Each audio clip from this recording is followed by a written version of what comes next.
ऐसे कई घटनाओं में हमको दिखाई दिए हैं, ऐसा देखा है। वो निर्भय होकर, कोई भय नहीं लगा, ऐसा देखा। जैसे एक बार 3 बजे हम शौच के लिए कमंडल उठाया, तो जंगल में जाना होता था, कोई शौचालय की ऐसा, वो तो अभी कुछ वर्षों से शौचालय का ऐसी व्यवस्थाएं बनी नहीं, तो ग्रामीण आदि देशों में कहीं शौचालय पूरे नगर में नहीं होती थी, वो तो अभी व्यवस्थाएं हुई।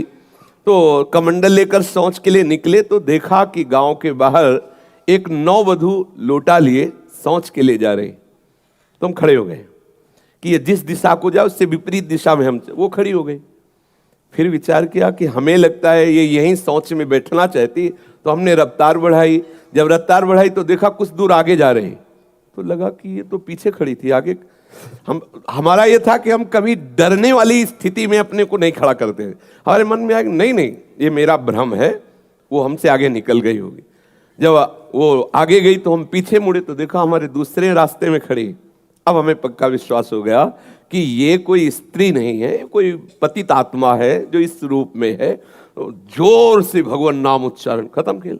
ना कोई भय और ना वो हमें दोबारा दिखाई दी। एक बार ऐसा हुआ कि सैमसी में जहाँ गुरु आश्रम है, तो एक खंडेर था, और हमें खंडेर बहुत प्रिय है शुरू से। ऐसा मतलब बिगड़ेल स्थान, पुराना वृक्ष या ऐसे कोई कुटिया, ऐसे पहले संन्यास मार्ग में ऐसे रहना अच्छा लगता था कि जहाँ जिसका किसी काल।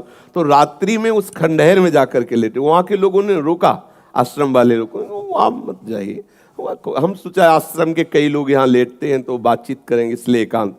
ही गए तो अंदर मंत्र चल रहा था, और एक छोटी सी टार्च सिराने, एक छोटी सी घड़ी दुप दुप वाली, क्योंकि उससे पता चले ना तो मतलब टाइम का। तो ऐसे रख के वैसे से थोड़ा ही लेटे, तो उस समय जटाएं बड़ी बड़ी थी, इतनी इतनी, तो ऐसे उनको तकिया की तरह जटा रखे। तो ऐसा लगा जैसे कोई हमें बहुत जोर से दबाने की चेष्टा कर रहा है। तो ऐसे देखा तो मुझे स्पर्श जैसा भी हुआ कि जैसे कोई कड़ा हाथों में एकदम। ऐसा कैसे हो सकता है? जब हम मंत्र जप रहे हैं तो कोई ऐसा कैसे हो सकता है कि कोई अशुभ आत्मा के छुए? तो टार्च लिया, बाहर निकले, कोई नहीं। मुझे लगा कि मेरी मानसिक बिगड़ेल बुद्धि हमको भयभीत करना चाहती है। नहीं नहीं, मैं नहीं मान। एक मन ने कहा यहाँ से हटके, वहां से हमको जिद्दी स्वभाव था, नहीं देखूं कैसा क्या। फिर वही जाके सोए। थोड़ी ही देर में फिर स्पष्ट अनुभव हुआ कि ऐसे। तब हम बैठ गए तत्काल मंत्र जपते हुए। फिर हमको आप यहाँ ठीक नहीं है, क्योंकि बार बार विक्षेप डालेगा। मंदिर में गए, उन लोगों से कहा, बोले आप जानते कि वहाँ है, आप क्यों गए ऐसा? तो हमने जीवन में देखा है कि अगर कहीं ऐसी प्रेत आत्मा आदि हो, वो आपको परेशान नहीं कर सकती। आपको जैसे गोकर्ण के सामने धुंधकारी प्रकट हुआ, कभी वो अग्नि बनता, कभी वो ये बनता, कभी भेड़ बनता, कभी सिंह, समझ गए अधोगति को प्राप्त। लेकिन कोई ऐसा नहीं कि उनका अनिष्ट करे और रो के कह रहा था कि मेरा उद्धार कर दो, मेरा कल्याण कर दो।